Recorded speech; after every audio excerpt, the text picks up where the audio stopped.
Hi there, I'm Suzanne, and today we're going to assemble the 3D calendars. And these are the only two versions available at the moment, but hopefully we'll expand. These are the kitties. They have a little pocket that the cards sit in and a stand at the back, so it's a freestanding desk calendar. And each of the monthly cards has a cute little saying on the bottom.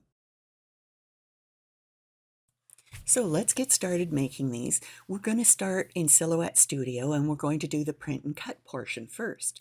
And this is how the file should look when it opens up. This is the stand that you're going to make with the pocket.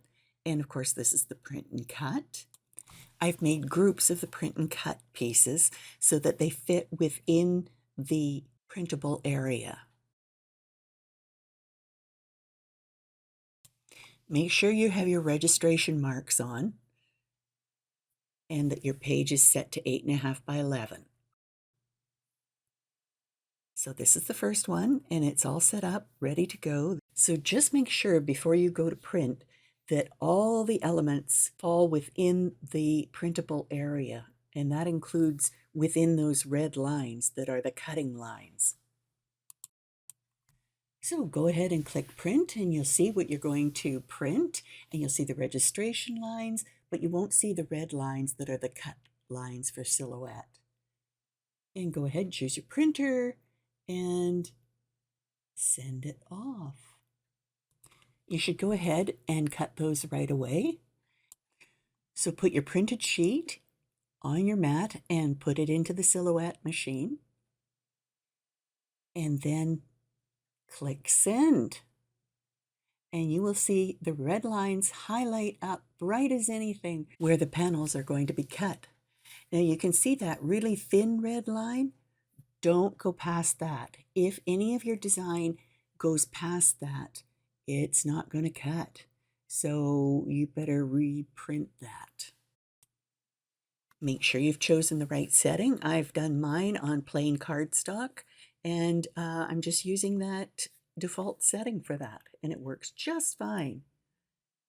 So once you're finished cutting that, you're going to take it off the mat, and you'll have your nice first little set of cards.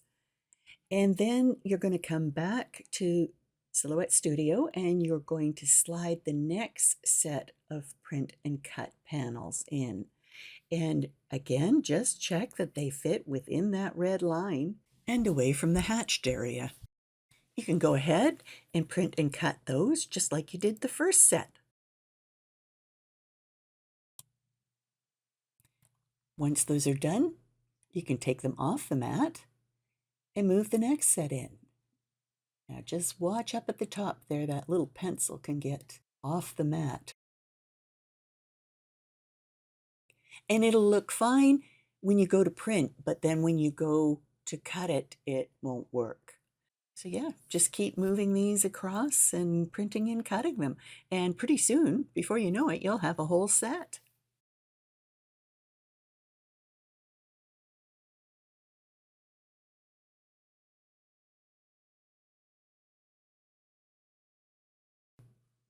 Now our next step is to cut the little holder.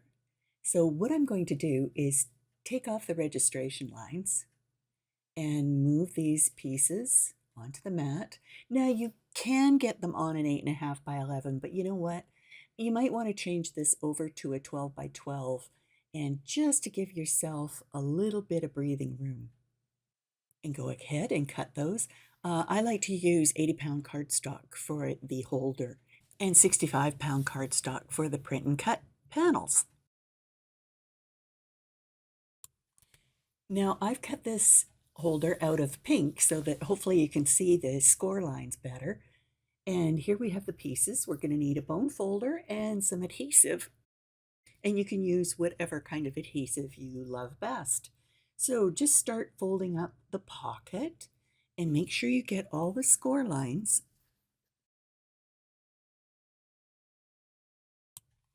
There's one up at the top that gets folded in the other direction.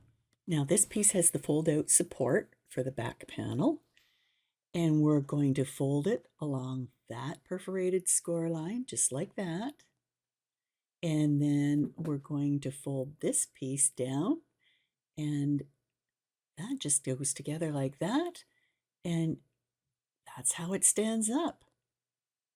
So let's adhere this together. Let's add the adhesive right here and on the other side, and then we'll fold them around to the back.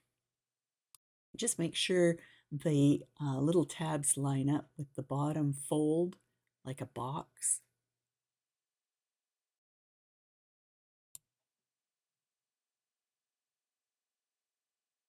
And there you have it. The little pocket is made. Now we just need to add the back piece. So we'll need some adhesive on that tab. And put the back piece on it. And the only thing we have left is to adhere the front and the back together. Now we just have to be very careful that we don't put any adhesive over that fold-out mechanism.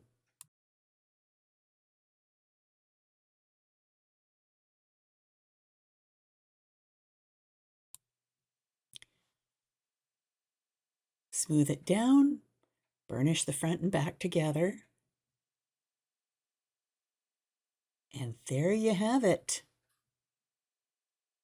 Now grab all those lovely print and cut panels that you made.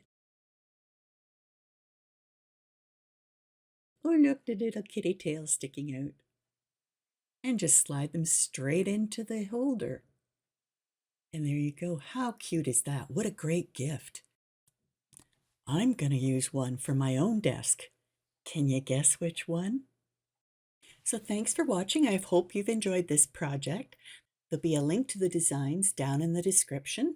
And if you have any questions, it's probably better to contact me on my website. Thanks for joining me. Please feel free to subscribe to my channel.